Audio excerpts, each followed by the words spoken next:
Welcome back. So we're gonna try to do a little walk and stalk. Looking for some deer signs. I want to try to get some deer photography today.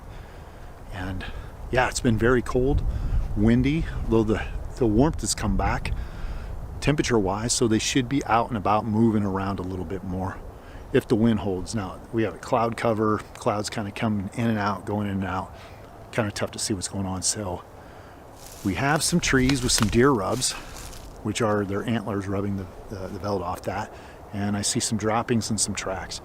So we're on the right path I should say. It's just a matter of finding them and locating them, and then getting to a point to where we don't spook them. And that really is the key, is how do you stalk these guys without spooking them? Because a lot of people go directly at them. That's a no-no. What you want to do is get into a spot and have them come into you. So it's kind of like an ambush. You see them, locate them, figure out where they're heading, get in front of them, sit down. That's the best solution. It's not that easy, but yeah, just don't chase them. You don't get very good photos anyway doing that. Anyway, yeah, let's nose around here. I see one. No, I see two. Hold on. I'm gonna put this down. Guys. Oh, I'm gonna put this down for a minute. Let's get a photo here.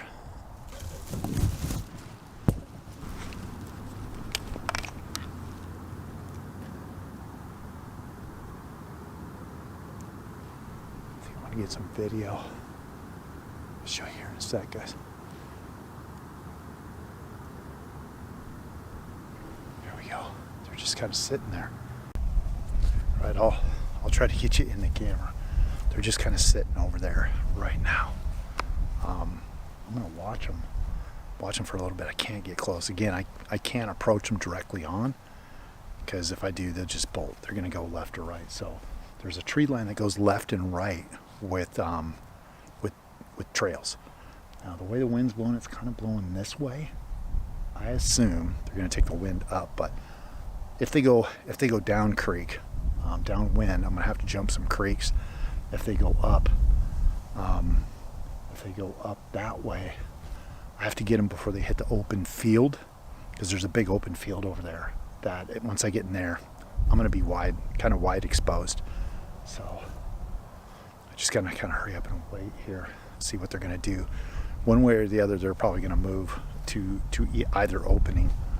But yeah, let's see what happens here.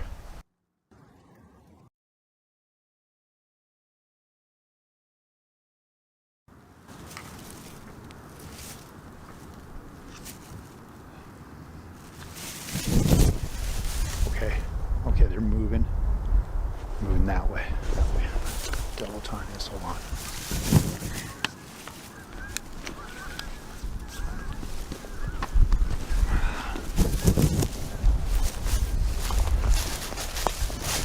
Okay, so we're gonna get up in front of them.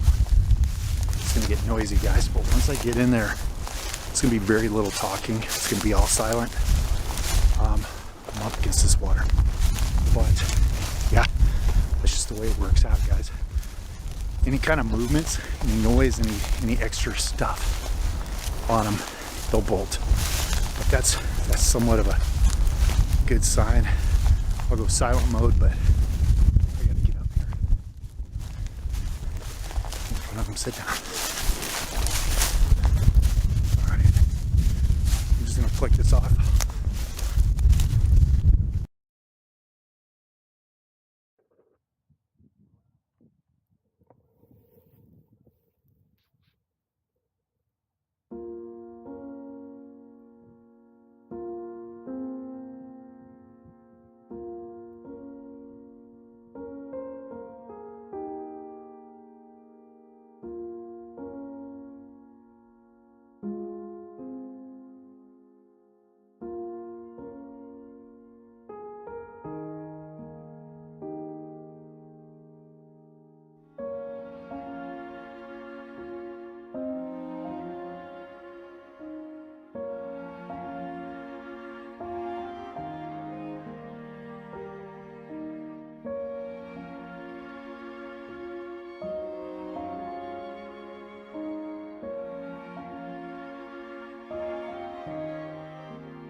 Whoa, that was probably the longest time I spent with deer.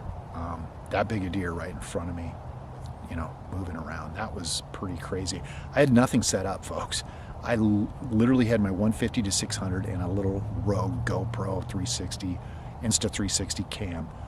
That was it. And I couldn't move. I was just moving the camera just ever so slightly, not to spook it. So the situation is this: when you see 2 or 3 deer, generally you're going to see the bigger deer behind the rest, and they're the canary in the coal mine.